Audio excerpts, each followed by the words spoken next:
Hi guys, today I want to show you something very special which changed my perspective on music a lot many years ago, and I'm happy to share this with you. It's about the harmonic structure of our 12-tone system and this crystal quality it has. Let's dive right into it. Alright, we start with the chromatic scale. So I play this for you, everybody knows this. We have 12 notes here in our chromatic system. This scale is spanning an octave, so in this octave there are 12 notes, you all know that. But what is the middle of these 12 notes? Yeah, it's augmented fourth or diminished fifth. This is what we call it. It's also called tritone, so it's this interval.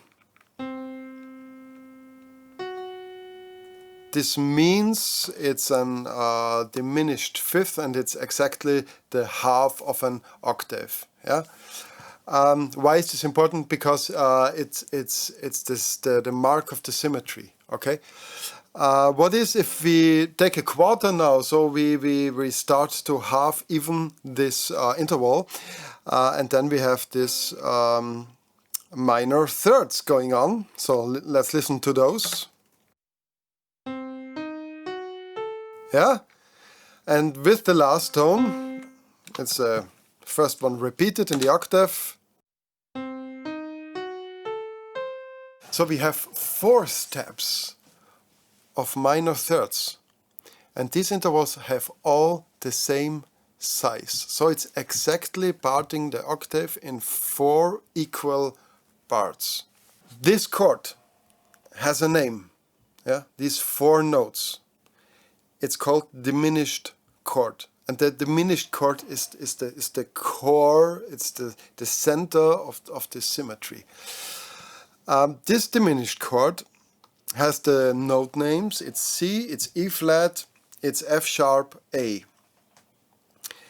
And as it is equal and totally symmetric, I can call it now C diminished, I can call it now E flat diminished, or F sharp diminished, or A diminished. It's all the same chord, no matter what note I give the property of the bass note. Yeah. So I can look at it from all sides. It's always the same note, it's always the same chord, and any note can be the bass note. It will remain the same. So you get the idea. I can switch from one bass note to the other, and the chord would remain the same. And I just give it a different name. So I can call it it's C diminished or it's A diminished. It's the same chord. So here already we have a possibility to switch. Now let's look at the other diminished chords, yeah, because there are 2 more. Why are there only 2 more? I can build my structure. Now we started at C. We can start at C sharp, so 1/2 tone higher, and we can even start at D. But when I go 1 step higher, we would build a chord on E flat, and this again is the first one. So it's repeating. So this chord has only 3 transpositions, as we call it, because then it's repeating itself because it is symmetric. Okay, so there are 2 others. I have them here. So it's the same one on C sharp.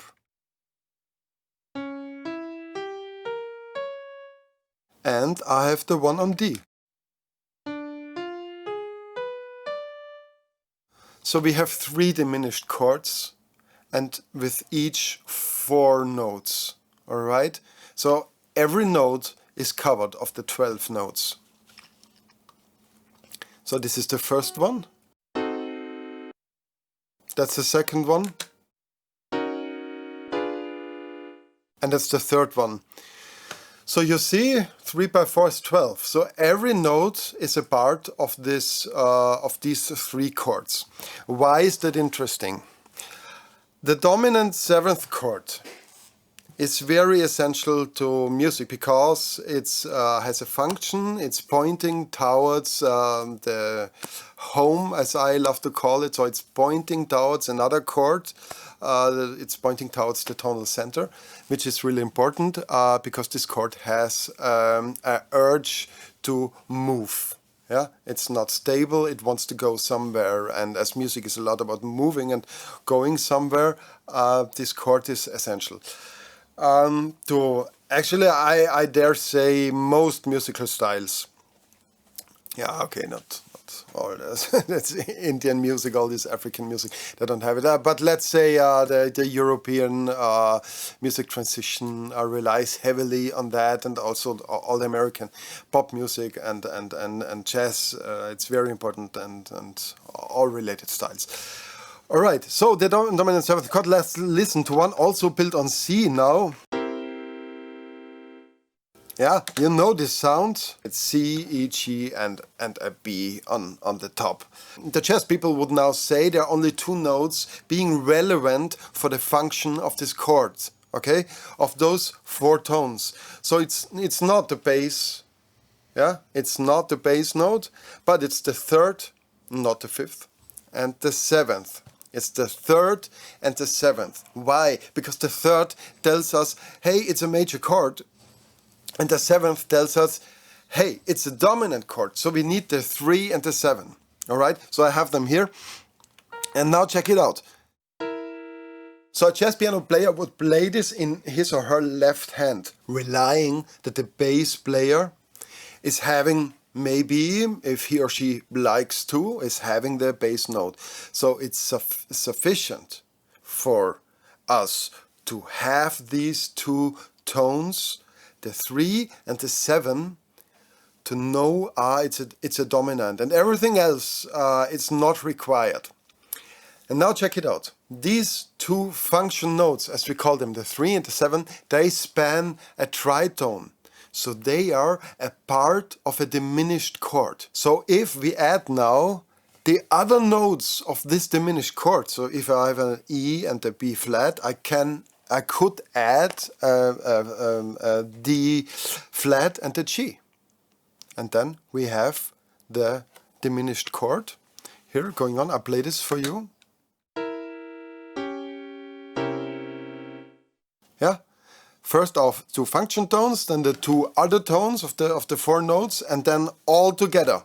And if they're all together, this chord could have a name, and in this case it's C7B9 or flat 9. Now I even added the C. Yeah? So we have in this chord the flat 9, the 3, the 5 and the 7. And the 3 and the 7 are there as function notes, and that's why we can say this is a C dominant chord. Okay, it has this flat 9, but this is totally cool and forces the craving of this chord to be resolved. And now remember, the whole thing is a crystal, so it's totally equidistant. So every tone from each other tone has the same step. It's like a crystal. So we can just call the notes whatever we like. So let's go and swap the 3 and the 7. So I could tell E, you're the 3 of the C dominant, and B flat is the 7. But now we can just swap it. And we could tell the E, now you're the 7 and B flat is the 3. Yeah, it's the major third. And then we add the two other notes. We have a dominant, also a dominant of course. Yeah, it's the same chord. But we just call it another name and the functions are swapped. And then it turns out that this chord is a F sharp 7. Okay, first we had C sharp, C7, and now we have F sharp 7. And now, check it out, that these two root notes like C and F sharp, they have a tritone distance. So again, 2 minor thirds distance. So they lie on this grid of a diminished, they have a diminished relation to each other. Now let's go. We have 4 notes, right? So we can go even one step further. We can now we grab the other notes and call each of them. Now you're the 3rd. Now you're the 7th. Okay? So let's check it out. To call the G a 3rd. So which chord do we end up? We end up, if G is a major 3rd, obviously in E flat 7.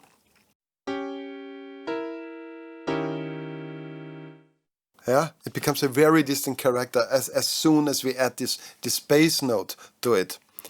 And now again we can swap and we can call the D flat, and now we enharmonically just switch it and we call it then C sharp. The C sharp is the major 3rd, and then of course we end up with A7. So as we see now, we have one chord and it can be interpreted as 4 different dominants. As 4 different dominants, the same chord. So I have one chord and without context I couldn't tell what are you? Are you a diminished chord, or are you a dominant chord, or which one of the 4 dominants? So we look at the roots now of this interpreted dominance. We had C, we had E flat, we had F sharp, and we had A, and this again is a diminished chord. Now earlier we said we have 3 diminished chords and each one holds 4 dominants. So we have 3 by 4 is 12. So we have 3 diminished chords, each one holds 4 dominants, is 12 dominants. So on each tone of the system I can build a dominant. So we have all 12 with those 3 chords. I find this totally mind-blowing because now I can work with that. So what can I do with that? I can replace notes as a bass player. I can just take another interpretation of a dominant. This is what the jazzers call a tritone substitution. So you could play just a tritone away from your desired bass note. So if a C is going on, you could play an F sharp. Is like if an F is going on, you could play a B. Okay, because the chords are built on this tritone is the same chord as the desired one, so you can just substitute it. Also, it's possible to modulate because we end up in this chord and then we have all possibilities. So if you end up in a diminished chord, you could go in 4 directions. Yeah? You have 4 dominants and each dominant is pointing towards a tonica. Okay, towards a tonal center again. I find this wonderful, and many composers before us found this wonderful, like for example Bach started with this, we have this with Mozart, with Beethoven, with all composers actually. They use this type of modulation, like moving the tonal center, and this is called an enharmonic modulation. If you use this type of chord and if you use the possibility to work with this crystal structure. So when we do film music these days, we can use this and move our whole tonal center. Like Wagner did this a lot, moving his tonal center, always with having this uncertainty, but this urge of the dominance and the diminished chords going on. So I hope you can make use of that. Tell me in the comments if you like it, if you can imagine that you can work with that, and keep us all updated with your works. So guys, I hope you loved it. Drop me a comment. See you next time and have a good one. Happy producing. Bye bye.